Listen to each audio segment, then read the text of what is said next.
শক্ত থাকুন, মনোবল, গ্রাম বুথ ঠিক রাখুন, মানুষকে বোঝান, জোর করে মানুষের ভোট পাওয়া যায় না, মানুষ স্বেচ্ছায় ভোট দেবেন বললেন বাঁকুড়া জেলা তৃণমূল সভাপতি, তালডাংরার বিধায়ক ও এবারে বাঁকুড়া লোকসভা কেন্দ্রের তৃণমূল প্রার্থী অরূপ চক্রবর্তী। শনিবার বাঁকুড়ার গোবিন্দনগর বাসস্ট্যান্ডে দলের এক সভায় বক্তব্য রাখছিলেন, সেখানে এই মন্তব্য করেন তিনি। তৃণমূল প্রার্থীর এই মন্তব্যকে ঘিরে তীব্র প্রতিক্রিয়া বিজেপির। পরে সাংবাদিকরা এই বিষয়ে তৃণমূল প্রার্থী অরূপ চক্রবর্তীকে প্রশ্ন করলে তিনি বলেন, জোর করে ভোট হয় না, মানুষ স্বেচ্ছায় ভোট দেবে, আর সেই ভোটের দাম আছে, জোর করে দেওয়া ভোটের দাম নেই। পরক্ষণেই বিরোধী বিজেপিকে আক্রমণ করে তিনি বলেন, গুজরাট কিংবা সাধু বাবার দেশ উত্তরপ্রদেশ নয় বাংলা। একদিনে ভোট না করিয়ে 7 দফায় ভোট করানো নিয়েও কটাক্ষ করেন তিনি। পাশাপাশি ভোট শান্তিপূর্ণভাবেই হবে বলে আশ্বাস দেন তৃণমূল প্রার্থী অরূপ চক্রবর্তী। ঈদের সময় আদিকে তোমার সংখ্যালঘুরা তারা ফল টল খায়, তারা নিচ্ছে, কিনে নিচ্ছে, জোগাড় করছে। আমরা যেমন দুর্গা পুজো করি, কালী পুজো করি, ভাতৃদ্বিতীয়া করি, সে তো করবে। সংখ্যালঘুদের উপর এত জ্বালা কেন? মুসলিম মানে জ্বালা। বিজেপি কি সহ্য করতে পারছে না মুসলিমদের? তাদের পরবে তারা করবে না?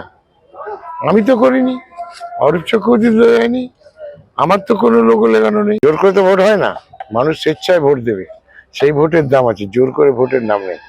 এটা গুজরাট, এটা তোমার ওই সাধু বাবার দেশ উত্তরপ্রদেশ, এসব তো হবে না। আরে ভোটই করতে পারছে না সরকার 7 দিন ছাড়া। একদিনে ভোট করার ক্ষমতা তো সরকারের নেই। ভোট শান্তিপূর্ণ হবে, কোনো চিন্তা নেই। অন্যদিকে বাঁকুড়া লোকসভা কেন্দ্রের তৃণমূল প্রার্থী অরূপ চক্রবর্তীর বক্তব্যের প্রতিক্রিয়া দিয়েছেন বিদায়ী সাংসদ, কেন্দ্রীয় মন্ত্রী তথা ওই কেন্দ্রের বিজেপি প্রার্থী ডাক্তার সুভাষ সরকার। কটাক্ষ করে তিনি বিষয়টিকে ভূতের মুখে রামনাম বলে কটাক্ষ করেছেন। তার মতে, বিজেপিকে মানুষের সমর্থন দেখে তৃণমূল নেতৃত্বের মনোবল ভেঙে যাচ্ছে, তাই মনোবল ঠিক রাখা, গ্রাম বুথ ঠিক রাখার কথা বলেছেন অরূপ চক্রবর্তী। অন্যদিকে বিজেপির প্রতি মানুষের সমর্থন ও কেন্দ্রীয় বাহিনীর উপস্থিতি, এই দুইয়ে তৃণমূলের স্বপ্নভঙ্গ হচ্ছে বলে তিনি দাবি করেন। এ তো দেখছি ভূতের মুখে রাম নাম।